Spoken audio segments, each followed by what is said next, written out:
Hello दोस्तों, स्वागत है आपका अपने YouTube channel one step to success in special education में। दोस्तों, आज हम अपना जो है नया टॉपिक शुरू कर रहे हैं और उस टॉपिक का नाम है RPWD act 2016।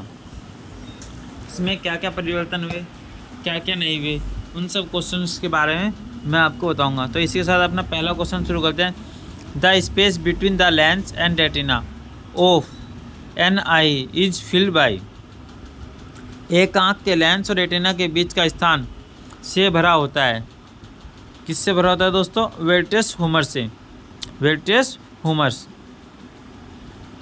Visual activity worse than 6/2 6/18। Mild visual activity worse than 6/12 to 6/18। Which one of the following is are true? Which one of the following is are true?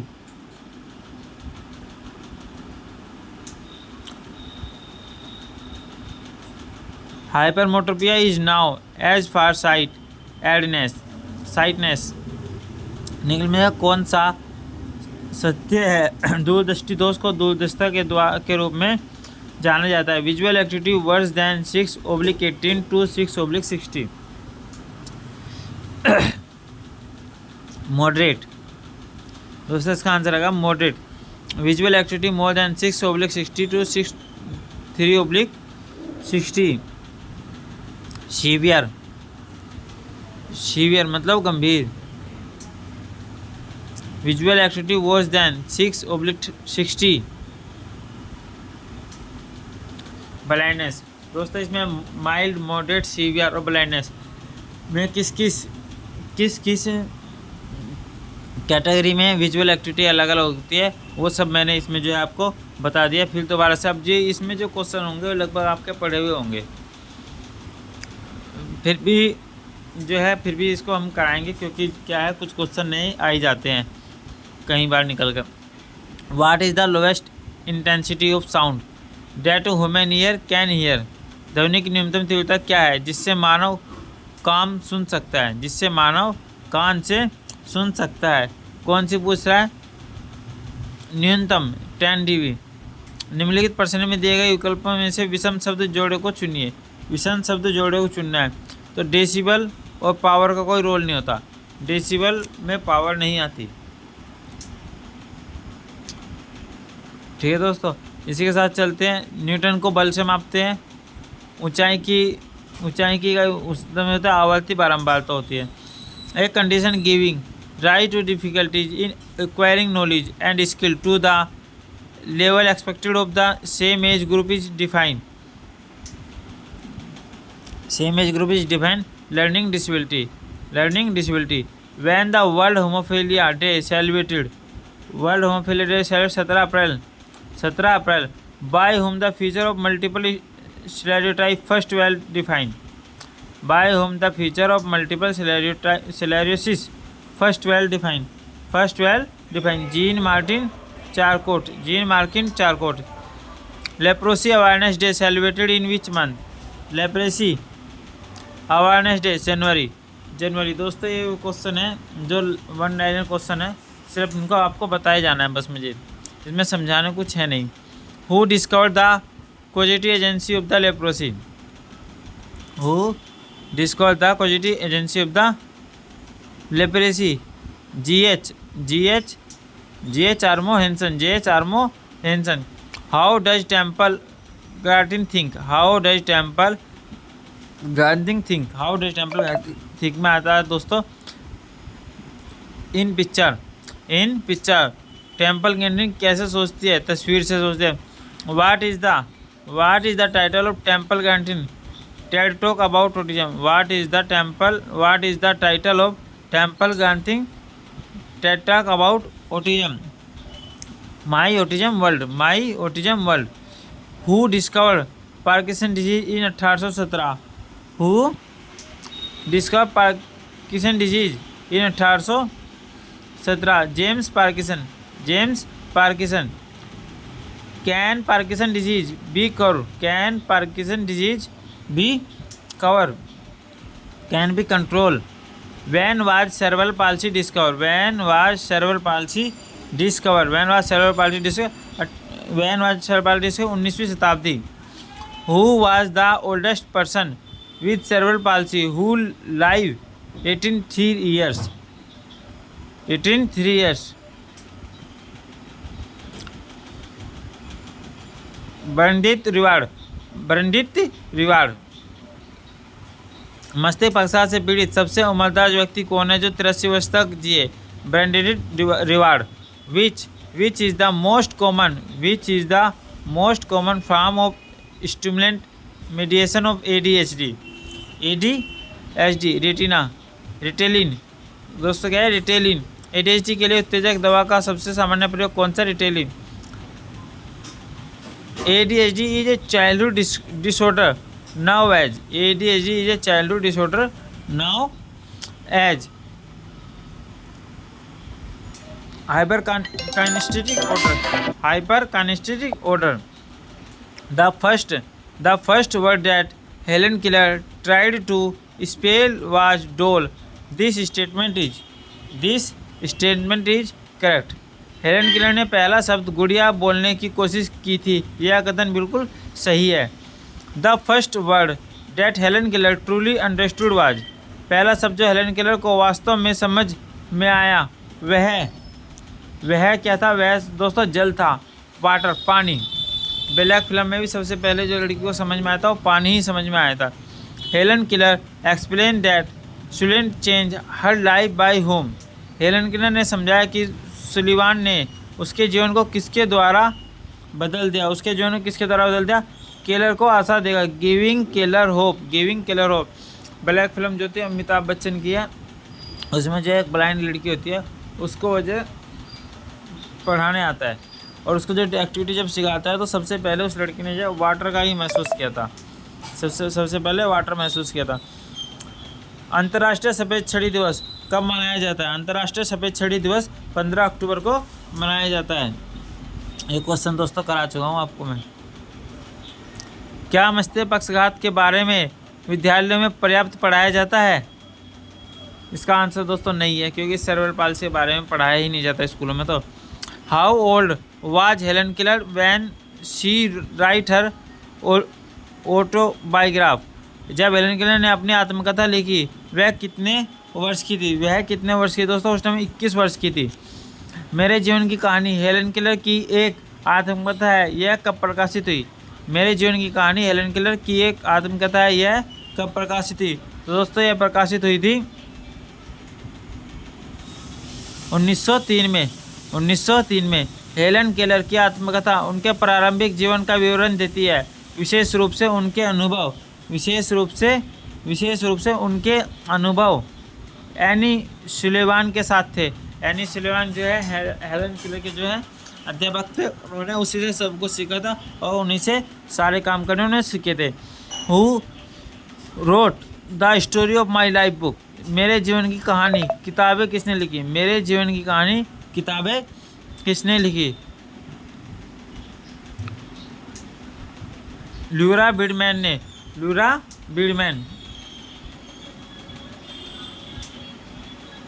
Sorry दोस्तों, Laura Bridgman. Helen become deaf and blind as a result of an unknown illness, perhaps rubella or scarlet fever. Helen एक अज्ञात बीमारी, शायद खसरा या लाल बुखार के परिणाम बहरी और अंधी हो गई थी. हेलन किलर किस बीमारी के कारण बहरी और अंधी हो गई थी? 19 महीने की उम्र में हेलन किलर खसरा और लाल बुखार के कारण बहरी और अंधी हो गई थी. Which gender has the highest percentage of cerebral palsy suffer? Which gender highest percentage of cerebral palsy suffer? Male. How long does it takes doctor to diagnose a child with cerebral palsy? 1 to 2 years after they born. मस्तिष्क पक्षाघात वाले बच्चे का पता लगाने में doctor को कितना समय लगता है? डॉक्टर को दोस्तों कितना? उनके जन्म से 1-2 साल बाद. मस्तिष्क पक्षाघात के अधिक गंभीर स्तर वाले कुछ रोग से पीड़ित है। मस्तिष्क पक्षाघात के अधिक गंभीर स्तर वाले कुछ रोग फफूंदे और नीचे के घाव से पीड़ित होते हैं। What chair do occupational therapist use to help CWCP? CWCP की सहायता के लिए व्यावसायिक चिकित्सक किस कुर्सी का उपयोग करता है? चिकित्सा कुर्सी रिप्टन chair. An IQ test does not provide which of the following? An IQ test does not provide which of the following good predictor of behaviour. Who discover haemophilia? Haemophilia की खोज किसने की? Who discover haemophilia? John Conrad Otto. When haemophilia discover haemophilia की खोज कब हुई थी? 1803 में। भारत के प्रत्येक नीति के अनुसार उपयुक्त शिक्षक बाल अनुपात 3 से 6 वर्ष के बच्चों के लिए क्या है? भारत में प्रत्येक नीति के अनुसार उपयुक्त शिक्षक बाल अनुपात 3 से 6 वर्ष के बच्चों के लिए क्या है? 1:20। अनैच्छिक पुनरावृत्ति क्या है? अनैच्छिक पुनरावृत्ति दोस्तों होती है दूसरे के व्यवहार और चाल की नकल करना। In limitation the behaviour and the movement of others. What is echopraxia? Question number 41 पे चलेंगे। बहुत तेजी से इस क्वेश्चन को करा रहा हूँ मैं, क्योंकि इसमें समझाना कुछ नहीं है, वन लाइनर क्वेश्चन है सिर्फ। डाउन सिंड्रोम वाले व्यक्ति में अक्सर माध्यम से गंभीर बौद्धिक हानि होती है, जिसका औसत दर्जे का बुद्धि आमतौर पर होता है कितना होता है दोस्तों? 35 से 40 होता है। 35 से 40। Which of the following is the percentage of preschool children who are diagnosis with a phonological disorder? Which of the following is the percentage of preschool children who are diagnosis with a phonological disorder? Phonological disorder होता है दोस्तों 3%। 3% से पहचान की जाती है। What is one of the most common treatment of eating disorder? कौन सा खाने का विकार के सबसे सामान्य उपचारों में से एक है? कौन सा खाने का विकार के सबसे सामान्य उपचारों में से एक है? तो उसका है दोस्तों family therapy. Which of the following figures represent the prevalence of binge eating disorder in the general population? निम्नलिखित में से कौन सा आंकड़ा सामान्य आबादी में से अधिक खाने का विकार की व्यापकता का प्रतिनिधित्व करता है? तो किसका करता है? 1 से 3% दोस्तों, 1 से 3%। इसके साथ हम क्वेश्चन नंबर 45 पे चलेंगे। इंडेस्टिट्यूट type of anorexia nervous self starvation is not associated with which of the following? प्रतिबंधित प्रकार के सुधा अभाव में सौ भूखमरी निम्नलिखित में किससे संबंधित नहीं है? किससे संबंधित नहीं है दोस्तों? कंकरेंट परंगी से, कंकरेंट प्रिजिंगी। एक तंत्रिका संबंधित विकार जो गामक प्रदर्शन और समन्वय में हानि की विशेषता है। एक तंत्रिका संबंधित विकार जो गामक प्रदर्शन और समन्वय में हानि की विशेषता है। हानि अपेक्षा के रूप में जाना जाता है। What is called when the individual is be unable to recognize everyday object and name them correctly? Agnosia. दोस्तों क्या होगा इसका? एग्नोसिया होगा। What is called when an individual display a deficit in the comprehension of speech involving difficulties in recognize spoken words and converting thought into words? Wrinkles apraxia. What is called when an individual has a description of the ability to speak? Broca apraxia. यदि कोई व्यक्ति सरल शब्दों के अलावा किसी अन्य चीज़ के साथ भाषण करने या भाषण का जवाब देने में असमर्थ है तो उसे क्या कहा जाता है? उसे कहा जाता है नॉन फ्लुएंट अपेक्सिया दोस्तों। उसे कहा जाता है नॉन फ्लुएंट अपेक्सिया। इसके साथ हमारे 50 क्वेश्चन कंप्लीट हो गए हैं। आगे 51 क्वेश्चन पे चलते हैं। The production of incoherent jumble. Speech is now as fluent apraxia. One of the most common feature of neurological disorder are language deficit, and it is collectively now apraxia. Smartphone disorder include which of the following? All of the above आएगा दोस्तों इसका answer. आगे चलते हैं question number 54 पे। What was the theme of world autism awareness day 2022? विश्व autism जागरूकता दिवस 2022 की थीम क्या थी दोस्तों? उसकी थीम थी inclusive quality education for all. What is the symbol of autism awareness? Puzzle ribbon. जागरूकता फीता पहली फीते से 1999 में ऑटिज्म जागरूकता के सार्वभौमिक संकेत के रूप में अपनाया गया था।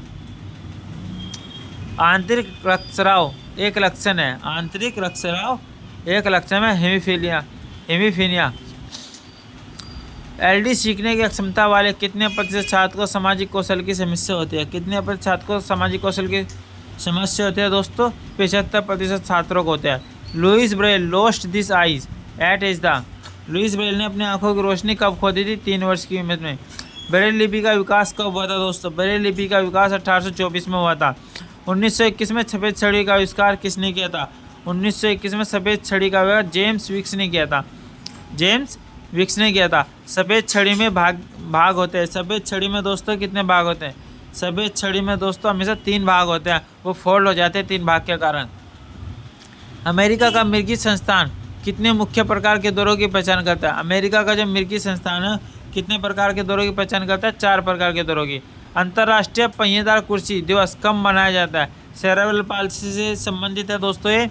When the international wheelchair day celebrated 1 March every third leprosy patent of the world.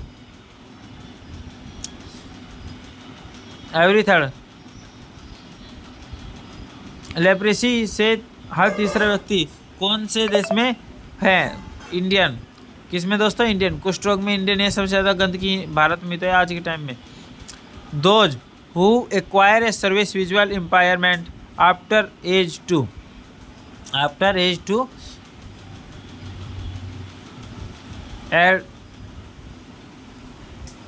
एडवेंचरली blind. जो लोग 2 वर्ष की आयु के बाद एक गंभीर दृश्य हानि प्राप्त करते हैं वे आकस्मिक अंधापन पाते हैं। क्वेश्चन नंबर 67 पे चलेंगे दोस्तों। All are under the category of very low incident disability except. सभी अति निगम घटना अक्षमताओं की श्रेणी में आते हैं सिवाय किस में आते हैं? Cerebral palsy. Which area is affected by deaf blindness?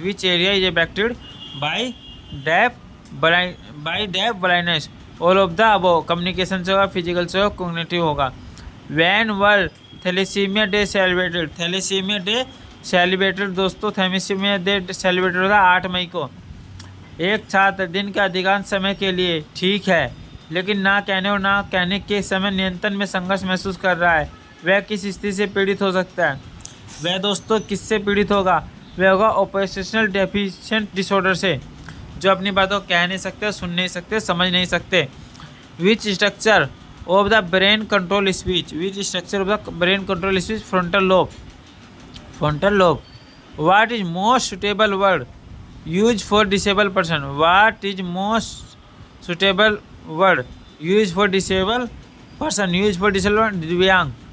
दिव्यांग। Now that we finally have antibiotic, which one was first used in treatment of leprosy?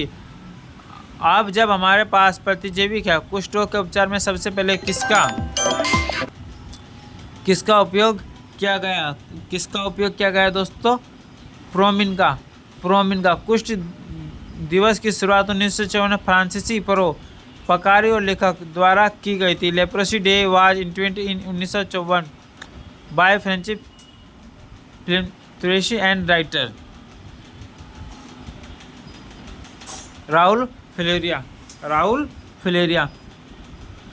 Which of the following is not aids used by disabled people to assist walking?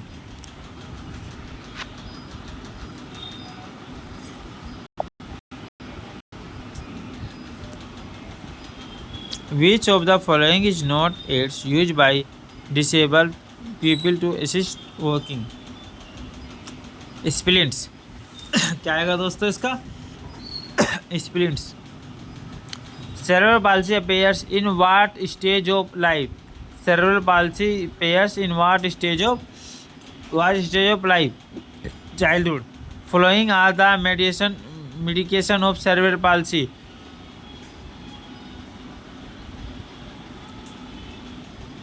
Ibuprofen, which is the another term of spastic cerebral palsy.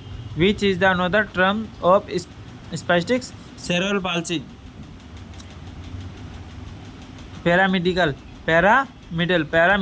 Which is the another term of non-spastic cerebral palsy? Extrapyramidal. When the cerebral palsy awareness month celebrated? March. दोस्तों March के first week में cerebral palsy day celebrated किया जाता है. When the cerebral palsy awareness day celebrated? 21 March. Which of the following is the main cause of the dwarfism? Excessive secretion of growth hormone. What are the chance of the offspring to have dwarfism of acrofacia if his parents have acrofacia? यदि माता पिता दोनों को बालिस्ते या दो संतान को बोनापन या बालिस्ते होने की संभावना हो, उसके कितने प्रतिशत चांस होते हैं दोस्तों?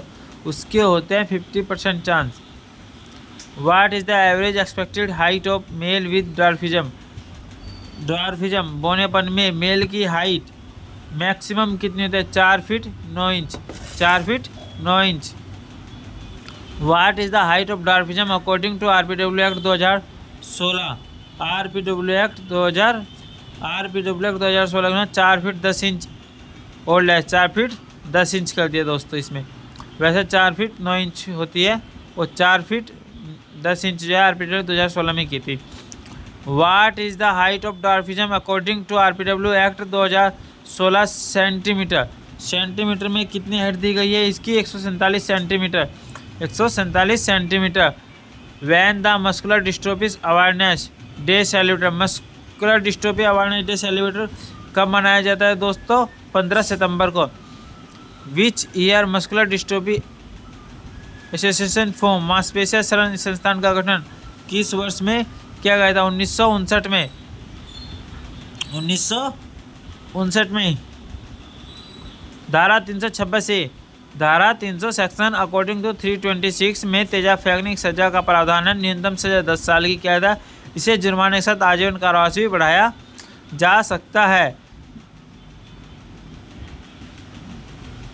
सेक्शन 326 में तेजाब फेंकने के प्रयास के लिए सजा का प्रावधान करता है, जिसमें 5 साल की सजा और 7 साल तक के लिए कैद दी गई है. 326 में तेजाब फेंक देता है और 326 में तेजाब फेंकने का जब प्रयास किया जाता तब ये सजा दी गई है. खैर ये तो लोग के क्वेश्चन है जो हमारे किसी काम के नहीं है. Which factor help in blood clotting? Platelets कौन सा कारक रक्त का थक्का जमने में मदद करता है? विषाणु. वेयर इज द इंग्लिश में इतना टफ, वो हिंदी में इतना टफ वर्ड होते हैं कि समझ में नहीं आता. विषाणु लिखा है और हिंदी में देखो कितना, इंग्लिश में देखो कितना आसान शब्द है platelets. Where is the first sickle cell institute establish? Mumbai. प्रथम दांती कोशिका संस्थान की स्थापना कहाँ की गई थी? Mumbai. Who is the director of the committee member that prepare RPW act bill?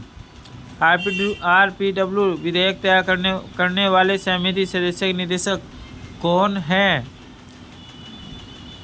Sudha Kaushal committee. 72% acid attack victim are women. Correct है ये दोस्तों, बिल्कुल 72% लड़कियां वो एसिड अटैक हमले से ग्रसित हैं. Bangladesh on top acid attack victim cases? Bangladesh जो है सबसे ज़्यादा एसिड एक्ट के मामले में पाया गया है, पाया जाने वाला देश है। करण गुहा कान के किस भाग के अंतर्गत आती है? करण गुहा कान के दोस्तों किस भाग के अंतर्गत आती है? मध्य कान के अंतर्गत आती है। The tympanic cavity comes under which part of the ear? Middle ear. The ear is situated in the orbital cavity. Night blindness, drying of the conjunctiva, dry and scaly skin and loss of the hair. Some of the symptoms of vitamin A deficiency. The concept think phobia is associated with Sri Aurobindo. Normal hypercropter shape is described as सामान्य रक्तअणु आकार को क्या बोलते हैं दोस्तों? Stereotype के रूप में वर्णित किया गया है। तो दोस्तों इसी के साथ जो है हमारे 100 क्वेश्चन कंप्लीट होते हैं और इसके बाद हम आगे क्वेश्चन में इसमें जो बनाएंगे वीडियो, सारे क्वेश्चन RPW 2016 से संबंधित होंगे और जल्द से जल्द इन सबको कंप्लीट करके फिर टॉपिक वाइज पढ़ना शुरू करेंगे। तो दोस्तों इसी हम 100 क्वेश्चन हम कंप्लीट करते हैं अपना। दोबारा सामान्य रक्ताणु आकार को गोलाकार के रूप में वर्णित किया गया है। तो दोस्तों मेरा कहना है आपसे कि प्लीज़ चैनल को लाइक करें, सब्सक्राइब करें, शेयर करें। अपने स्पेशल एजुकेटर जितने भी दोस्त हैं जो फर्स्ट ईयर में है, सेकंड ईयर में है, या डिप्लोमा कर रहे हैं या बीएड कर रहे हैं, उन सबको ये वीडियो भेजें। चैनल को लाइक करें, सब्सक्राइब करें। तो दोस्तों इसी के साथ अब मिलते हैं अगली वीडियो में। जो क्वेश्चन जो कि 101 से शुरू होकर 200 पे ख़त्म हो जाएंगे। दोस्तों thank you for watching this video. Please like, share and subscribe my channel.